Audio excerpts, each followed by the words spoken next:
میں تبلیغی جماعت ہمارے محلے میں آئی تو ہم گشت کے لیے نکلے. میں چھوٹا تھا تو ان کے ساتھ نکل گیا گشت کے لیے. ابھی ہم گشت کے لیے نکلے ہیں تو ہم نے ایک صاحب کو آتے ہوئے دیکھا. وہ دروازے سے نا, جو مین گیٹ ہے, جو ہمارے کراچی کی اصطلاح میں جس کو چوڑی گلی کہا جاتا ہے, وہ چوڑی گلی سے وہ گھر کے اندر داخل ہوئے. کراچی میں اکثر گلیاں ہوتی ہیں, ایک چوڑی گلی ہوتی ہے, ایک پیچھے پتلی گلی بھی ہوتی ہے جس کو گندی گلی بھی کہتے ہیں. اس میں لوگ اکثر کچرا وچرا ڈالتے ہیں. اکثر جگہوں پر وہ پتلی گلیاں بھی ہوتی ہیں. تو ہم نے دیکھا کہ وہ مین گیٹ سے ہمارے سامنے داخل ہوئے. جیسے ہی وہ داخل ہوئے فوراً جماعت پیچھے پہنچ گئی, دروازہ بجایا, ان کا نام لیا کہ بھائی وہ صاحب اندر ہیں. ایک بچہ آیا, بچے سے پوچھا بیٹا ابو ہیں گھر پہ؟ بچہ بھی بڑا ہوشیار تھا, وہ اندر گیا پوچھنے کے لیے ابو سے کہ آپ ہیں یا نہیں ہیں. ٹھیک ہے, ہم نے تو جاتے ہوئے دیکھا تھا. اب وہ بچہ اندر سے پوچھ کے آیا, کہنے لگا کہ ابو گھر پہ نہیں ہے.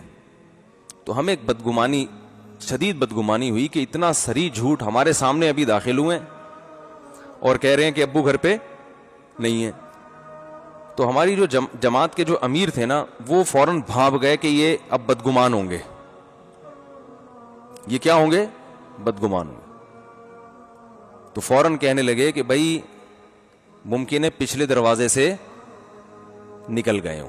اور یہ ممکن ہے, بعض دفعہ انسان بہت اسپیڈ میں آتا ہے, ایک گیٹ سے داخل ہوا, کوئی کام یاد آیا اور پتلی گلی سے, پتلی گلی تو بنائی اس لیے جاتی ہے ایمرجنسی کاموں کے لیے نا. پتلی گلی کا تو مقصد ہی ہوتا ہے کہ کسی کو اسپیڈ میں نکلنا ہو تو, ٹھیک ہے نا. اگر وہ اسپیڈ میں نہ نکلنا ہوتا تو پھر تو چوڑی گلی سے آتے ہیں نا وہ. تو وہ فوراً نکل گئے وہاں سے. تو میری عمر اس وقت 12-13 سال ہوگی. مجھے ان کا یہ جملہ بڑا اچھا لگا. میں نے کہا دیکھو یہ ہے تربیت, یہ ٹریننگ کر رہے ہیں, تربیت دے رہے ہیں کہ بدگمانی جب تک 1% بھی امکان ہے, امکان تو تھا, جب تک 1% بھی چانس ہے کسی کی بات کو صحیح مطلب پہ لے جانے کا, تو اس وقت تک اس کی بات کا صحیح محمل تلاش کیا جائے گا.